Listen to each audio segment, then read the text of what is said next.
The US government banned a fruit for 27 years.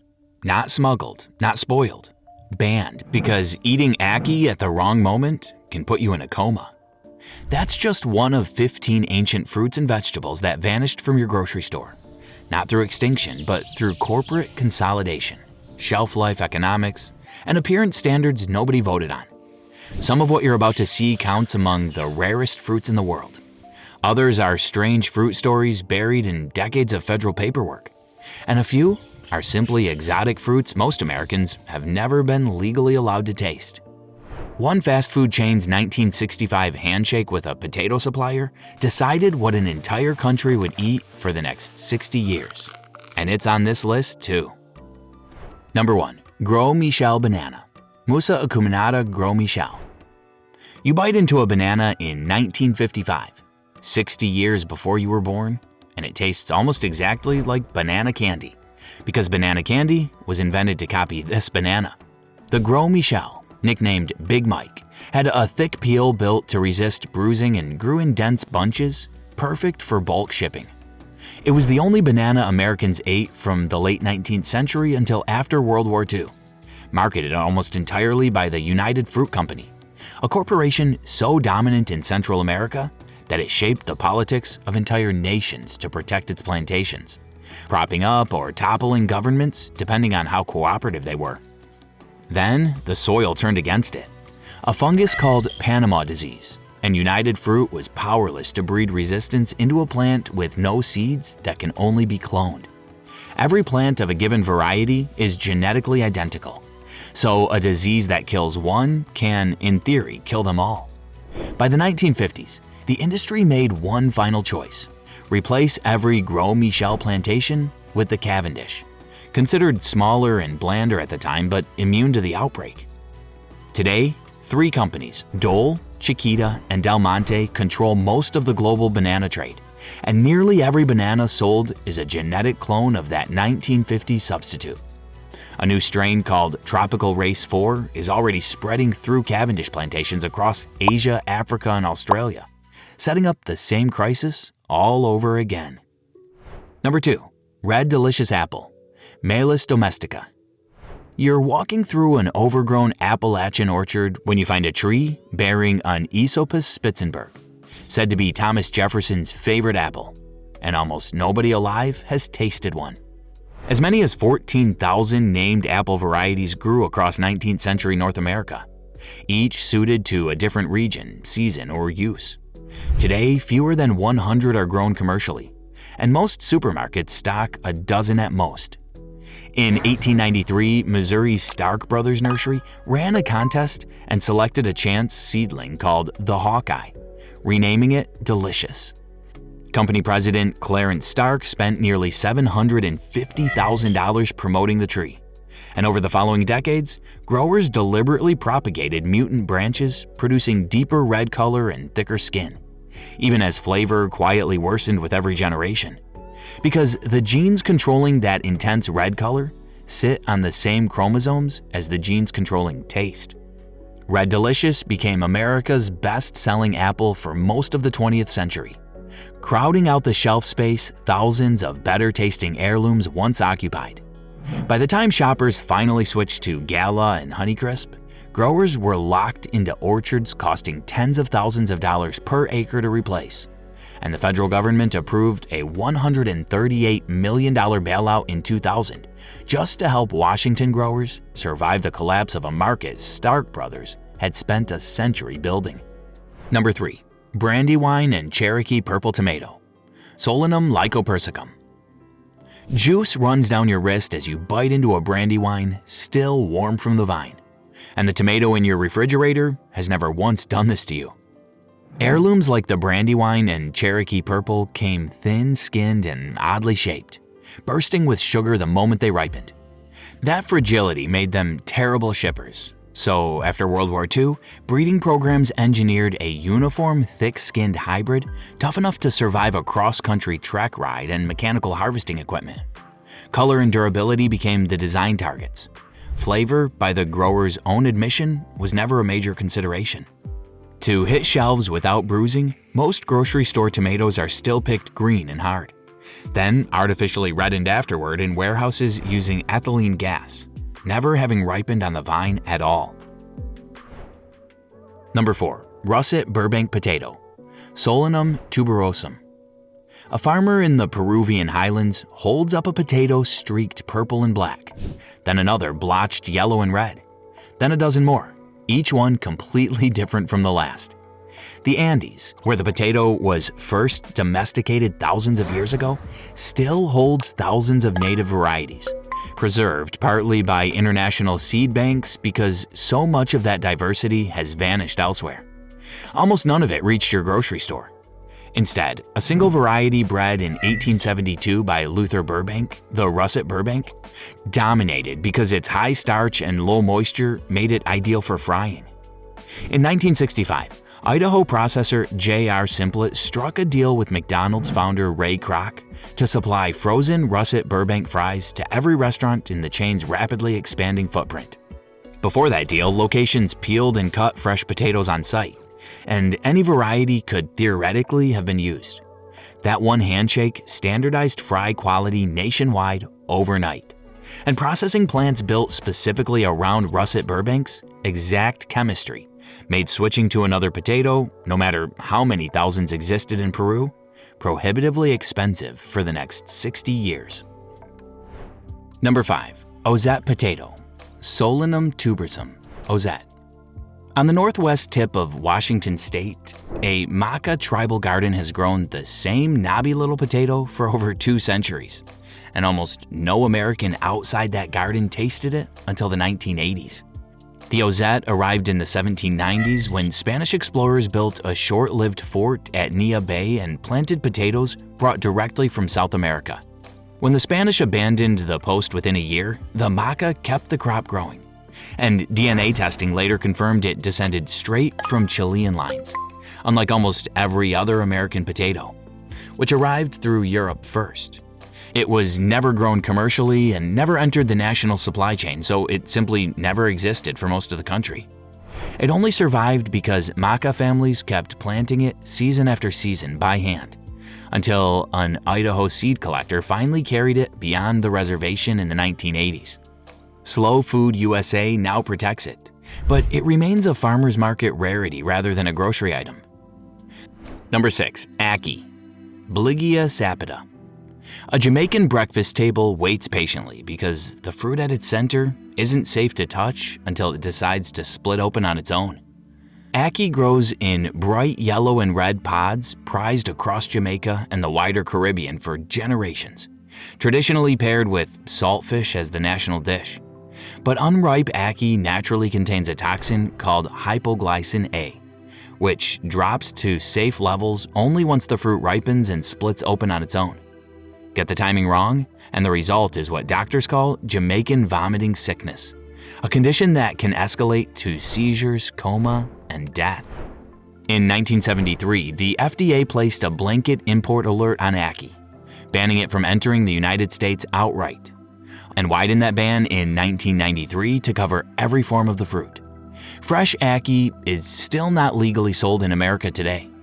Only canned ackee from a short list of FDA-approved processors make it back onto shelves, decades after a reliable toxin test was finally developed. Ackee is the one strange fruit story here where the danger is real, and an entire diaspora has had to build holiday tables around a canned substitute for over 50 years. Number 7. Mangosteen, Garcinia mangostana. A purple tangerine-sized fruit splits open to reveal pale segments so delicate that a 1930s American plant explorer called them indescribably delicious. The mangosteen may be the strangest fruit story of them all. Until 2007, the USDA maintained a complete ban on fresh mangosteen imports, a prohibition that lasted for decades over fears that the fruit's thick rind could smuggle in the Asian fruit fly, a pest known to attack hundreds of different crops. When the ban finally lifted, it came with a catch. Every mangosteen shipped from Southeast Asia now has to be eradicated at a certified facility, a process expensive enough that a single mangosteen can retail for over $25. There's a persistent rumor that Queen Victoria once promised a knighthood to anyone who could deliver her a fresh mangosteen. And while historians can't quite confirm it happened, the legend captures something true. This is one of the rarest fruits in the world to find fresh in most Western countries. Not because it's difficult to grow, but because a government agency spent 34 years treating it like a biohazard. Number 8. Rambutan, Nephelium lapiceum. Red, hair-covered pods hang in clusters from a tropical tree, and cracking one open feels like unwrapping a gift most American households have never received. Rambutan, a close cousin of lychee, carries sweet, translucent flesh inside that unmistakable spiky shell, one of the more visually striking exotic fruits grown across Southeast Asia. It was restricted from the mainland United States for years over fears it could carry plant pests. And it wasn't until 2011 that rambutan from Malaysia and Vietnam was finally cleared for import, and only under strict irradiation requirements. Hawaiian growers, who had been ready to sell rambutan, dragon fruit, and other exotic fruits to the mainland for years, lost an estimated $300 million annually in the meantime. All so regulators could be sure a single insect species never crossed the Pacific. Number 9. Soursop, Annona muricata. A green spiky fruit the size of a football splits open into custard white flesh, tasting like strawberry and citrus at once. And most Americans have only ever met it in a carton of juice. Soursop was effectively kept out of the continental United States for years over fears it could carry fruit flies and other pests capable of devastating domestic crops. It wasn't until 2024 that the USDA finalized rules allowing fresh soursop from Mexico into the country, and only from registered growers whose shipments are inspected and irradiated before crossing the border. Because the fruit spoils within days, nearly every shipment still flies straight into Miami, meaning most of the country still can't buy it fresh at all. Number 10. Buddha's hand citrus, Citrus medica var. Sarcodactylus. A yellow citron splits into long, finger-like segments with almost no pulp inside. Just fragrant, zest-covered flesh that looks nothing like any fruit in a produce bin. Buddha's hand is a citron variety grown across Asia for over 1,000 years, and traditionally gifted in China during the New Year as a symbol of good fortune. In the US, it runs into a different kind of ban, because any citrus can carry Wanglongbing, or citrus greening disease, which has already devastated Florida's orange industry. States including Arizona, Florida, Georgia, Louisiana, Texas, and Hawaii prohibit shipping citrus, including this genuinely strange fruit, across their borders entirely. The fruit itself isn't dangerous. It's simply caught in a blanket rule built to protect commercial groves from a disease with no cure. Number 11. Calamansi, Citrus microcarpa. A tiny round citrus barely bigger than a grape splits open to release a tart mix of lemon, lime, and orange all at once. A defining flavor in Filipino cooking that almost nobody outside Filipino communities in America has ever squeezed fresh. Calamansi is restricted from wider import into the US for the same reason as Buddha's hand. It can carry citrus greening disease, the pathogen currently threatening to end commercial orange growing in Florida altogether. Because of that risk, fresh calamansi stays largely confined to specialty markets and home gardeners growing it under restrictions, making it one of the rarest fruits in the world to find fresh outside a Filipino grocery, even as demand quietly grows and domestic growers push to cultivate it legally instead of importing it at all. Number 12. Purple carrot, Daucus carota. You slice into a cosmic purple carrot at a farmer's market stall, and the flesh inside is a deep, startling violet. Nothing like the orange stick you packed in a lunch this morning. Wild carrots were originally white or pale yellow, and the earliest domesticated carrots, grown in Persia and present-day Afghanistan nearly 5,000 years ago, were purple and yellow. For centuries afterward, purple and yellow carrots were simply what a carrot was.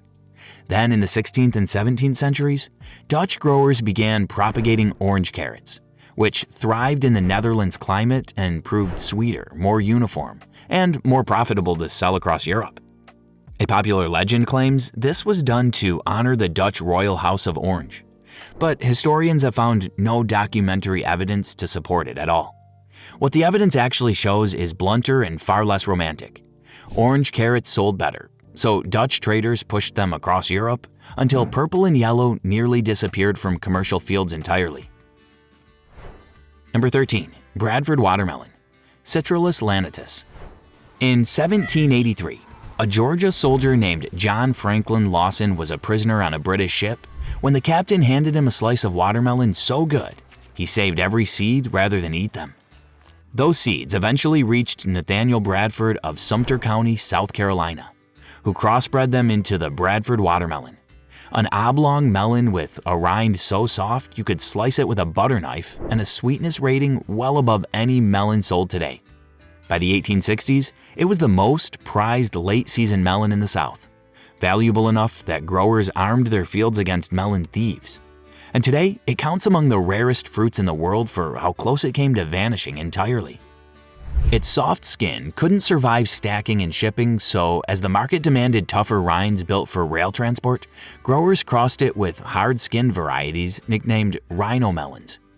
In 1922, the last commercial Bradford crop was planted, and the industry moved on.